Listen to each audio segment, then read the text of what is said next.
이런 경우가 있어요. 첫째가 질투가 적으려고 그러면요. 첫째를 똘동으로 만들어야 돼요.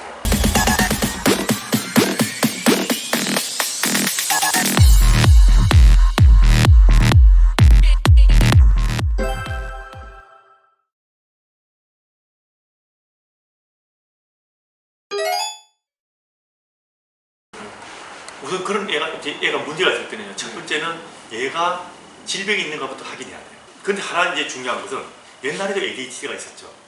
옛날에도 애들 성격 좀 모난 애들이 있었죠. 근데 요즘같이 부모 때리고 이런 사람들 별로 없었어요. 애가 어떤 성향을 갖고 있든지 간에 부모가 가정의 틀이 확고하면 애들은 거기에 어느 정도는 맞춰갑니다. 옛날에 ADHD가 있어도 요즘처럼 이렇게 난리하는 애는 별로 없어요. 왜? 어릴 때부터 그 틀이 있으면요. 애가 스스로 그 틀에 어느 정도는 적응합니다. 아주 심한 애들 빼놓고. 그러니까 어릴 때 이 훈육이나 이런 것들을 안 하는 거예요. 옛날에 부모 때리는 애 없잖아요. 거의 없었어요. 왜? 부모가 권위가 어떻게 해야 될 때는. 이제 그런 문제가 있을 때는 항상 이 틀이 잘 잡혀 있는가를 먼저 해야 돼요. 이 문제를 해결하기 위해서 애를 기준으로 해가지고 솔루션을 100년 제시해봐야 좀 있으면 또 문제가 생깁니다. 제일 중요한 건 부모가 이 가정의 틀을 먼저 잡는 것이 제일 중요해요. 중요한 게 있잖아요. 예를 들어 배가 고프거나 똥 쌌을 때는 그거는 바로바로 갈아줘야 돼요. 그렇지만 애들이 그거 말고도 또 애가 보채거나 우는 게 있어요. 욕구를 보일 때는 그 욕구를 애가 스스로 해결할 수 있게 한 템포씩 늦춰줘가지고 애가 스스로 해결할 수 있게 기다려줘야 돼요. 무슨 말인가 하면 애들은 과잉적으로 하지 않아도 자기 스스로 달릴 수 있는 능력이 있어요. 근데 우리는 지금 애가 스스로 달릴 수 있는 능력이라는 것을 별로 안 믿습니다. 꼭 해줘야 되는 게 아니라 그러면 스스로 달릴 수 있게 한 템포 늦추면서 스스로 달릴 수 있게 기회를 줘야 돼요. 분리수면은 이렇게 생각해야 돼요. 내가 애하고 같이 하고 집안 식구 모두가 다 애 잘 시간에 같이 할 수 있다. 그러면 같이 하면 돼요. 그런데 애 혼자 자고 부모가 그 방에서 왔다 갔다 그리고 이러면 분리수면이 안 되잖아요. 같이 하면 안 될 거 아니에요. 그러니까 그 집안 환경이 예를 들어 애랑 같이 하고 같이 할 수 있느냐 이게 중요해요. 다 같이 자고 부모가 나오는 건 상관없나요?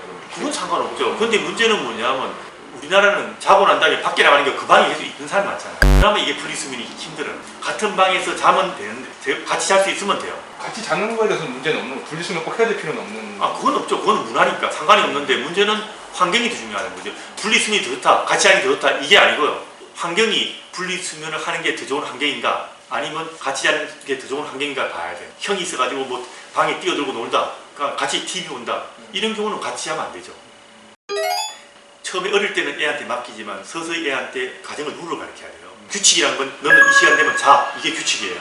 너 이제 보채도 안 돼. 이런 한계를 명확히 정해주고 자야지 하고 엄마가 그 분위기를 만들라고 딱 해줘야 되는데 그 룰을 안 하면 안 된다는 거예요. 그게 빠르면 6주, 늦어도 2개월, 아주 늦어도 3개월까지는 그걸 어느 정도 시작을 해야 되는 거예요. 그래서 보통 6주에서 1개월 사이에 시작하라 그래요. 해지면 자야죠. 근데 그건 가정의 한편에 따라 달라요. 보통 옛날에 7, 8시만 해줬잖아요. 해지면 자는 거예요. 그게 제일 좋은 시간인데 늦어도 9시에는 자는 게 낫죠. 그게 도움이 됐으면 노벨상을 타겠죠. 기본적으로 애들은 음식 골고루 먹고 열심히 뛰고 놀고 그런 게 건강이 중요해요. 원래 애들은 6개월부터 한 2돌까지 잘 아파요. 쉽게 걸릴 병들은 다 걸려야 끝이 나요. 그렇게 2돌까지 병에 걸리면서 면역을 만드는 연습을 해요. 근데 우리 지금 젊은 어린애들이 지금 3살까지 애들은 어릴 때 병이 별로 안 걸렸어요. 그래서 이 병들이 걸려야 끝이 나요. 이걸 갖다가 어떤 약을 먹는다고 빨리 좋아지는 것도 아니고 약을 먹는다고 해서 면역을 더 증가시킬 수 있는 것도 아니에요. 어쩔 수 없어요. 어린이집 가면 한동안 아픈 건 어쩔 수 없는 이야기예요. 야경증 있고 애 같은 경우에 이제 그게 문제가 되는 경우가 있고 병적인 경우가 있고 그게 습관적인 경우 두 가지가 있어요. 병적인 경우는 이제 그거는 이제 애들 같은 경우 어쩔 수 없이 기다려야 돼요. 예를 들어 엄마하고 애하고 야경증 같은 경우는 엄마가 애를 몰라요. 그게 깼을 때 엄마를 못 알아보거든요.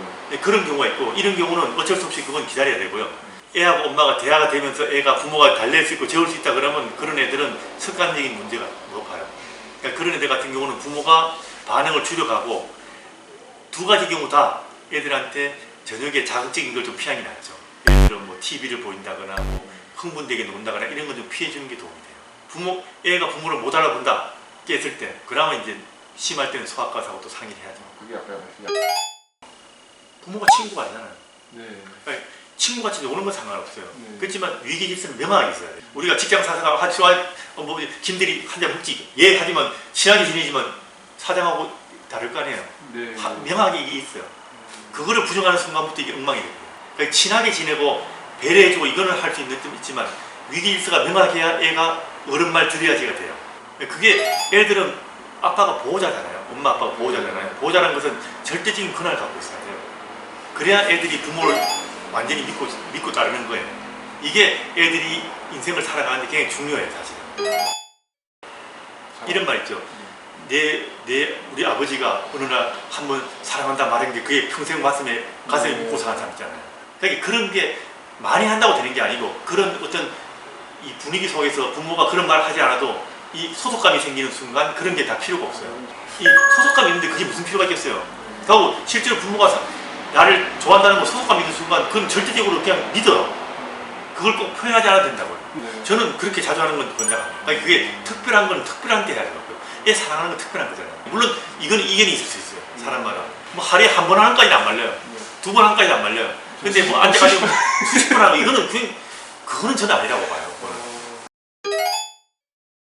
부모가 나를 사랑하고 내가 나를 믿고 따르는 부모가 나한테 뭐를 해도 야단치도 그걸 갖다가 뭐 마음이 상처 있고 이런 게 아니라 옛날에 우리 부모들한테 야단 말해도 그런 생각 한 적 없잖아요. 네. 근데 왜 갑자기 그런 생각이 왜 나오는데요? 이 가정의 소속감이라는 걸 지금 아예 고려 안 넣으니까 이게 애한테 야단치는 게 언어폭력이 돼버리는 거예요. 그게 아니잖아요. 옛날에 부모 한다고 해서 왜 부모님 왜 나한테 언어폭력을 말하십니까? 이런 거 하는 사람 아무도 없었잖아요. 부모가 내 후처를 때려도 사랑을 배라 생각이잖아요. 왜? 우리 부모니까. 그런 소속감이 그래서 지금 가정 애를 이렇게 육아를 이야기할 때 이 소속감이나 유대감을 빼고는 이야기할 수가 없는데 지금 누구도 이야기를 안 하잖아요. 이게 가정이란 이 문화를 붕괴시켜 놓고 이야기하는 거예요 지금. 이런 경우가 있어요. 첫째가 질투가 적으려고 그러면요. 첫째를 쫄병으로 만들어야 돼요. 애가 가정에서 쫄병이 되면 한 명이 더 생겨도 별 문제가 없어요. 옛날에는 연년생 문제가 요즘처럼 심하지 않았어요. 다 쫄병이니까. 한 명이 더 생겨도 별 문제가 없는데 지금은 애 위주로 하고 애가 그 집의 대장이 되잖아요. 내가 대장인데 한 명 대장이 더 생기면 어떨 것 같아요? 갈등이 심해지죠. 애 놓기 전에는 애를 쫄병으로 만들어야 되고 지금부터라도 애를 쫄병으로 만들면 애들은 그 견디기가 쉬워져요. 기질류 같은 거는 이제 크게 중요하지 않습니다. 옛날에 우리가 기질류가 이런 거 안 했잖아요. 이제 애들 키울 때는 이 가정의 틀 속에서는요 기질이 큰 차이를 일으키지 않아요. 애들 키울 때는요 부모가 애를 데리고 이 사람을 계속 만나야 돼요. 이거를 요즘은 거의 안 하잖아요. 애들이 인간관계를 보고 배워요. 그러니까 애들이 기질의 영향을 많이 받는 거예요. 엄마가 다른 사람 만나가 사람 만나면서 말 대화 걸고 이렇게 하면 저절로 말 걸잖아요. 그런 걸 보고 배우기 때문에 지금이라도 만약 애가 그 사회에서 겉도는 것 같으면 애를 데리고 사람 자꾸 만나고 대화하고 해야 돼요. 애를 데리고 다른 애 있는 부모들하고 만나고 부모가 롤모델이 돼야 돼요. 토요일 일요일 때 어디 데리고 놀러 가지 말고 좋은 데 놀러 가지 말고 사람 만나는 게 더 나아요. 너무나 이 당연한 이야기가 너무나 말도 안 되는 이야기처럼 느껴지는 사람들이 너무나 많아요. 제가 하는 이야기가 아니 어떻게 그게 가능하냐고 말도 안 되는 이야기라고 사는 사람이 많아요. 대부분 부모들은 그렇게 생각하고 그러니까 꼴찌가 애를 못 키우지. 그렇죠. 네. 그런 거예요. 그게 문화 붕괴라는 게 얼마나 무서운데 육아 문화가 완전히 붕괴되는데 우리나라는. 그렇죠. 하여튼 문화를 만드는 거 이건 개인이 만들어가면서 문화가 저는 어느 날 갑자기 이 문화를 보도요. 어느 날 갑자기 이게 확 시류가 생길지도 모른다고 지금 씨를 뿌리는 거예요. 사실 저는 이렇게 사람들한테 자꾸 해가지고 어느 날 많은 사람들이 갑자기 이쪽으로 방향을 틀 수 있다라고 생각이 들기 때문에 지금 씨를 뿌리는 게 제가 지금 하는 이야기예요. 이게 방향이 다 들어가 남들 잘하면 저는 빠질 거예요. 그 그까지만이 제 역할이라고 생각해요. 그래서 지금 자꾸 글을 올리고 자꾸 이쪽으로 이야기하는 이유가 그런 어떤 남들이 그런 분위기를 만들어 가기를 바라기 때문에 글을 올리는 거예요. 좋은 말씀 감사합니다. 네.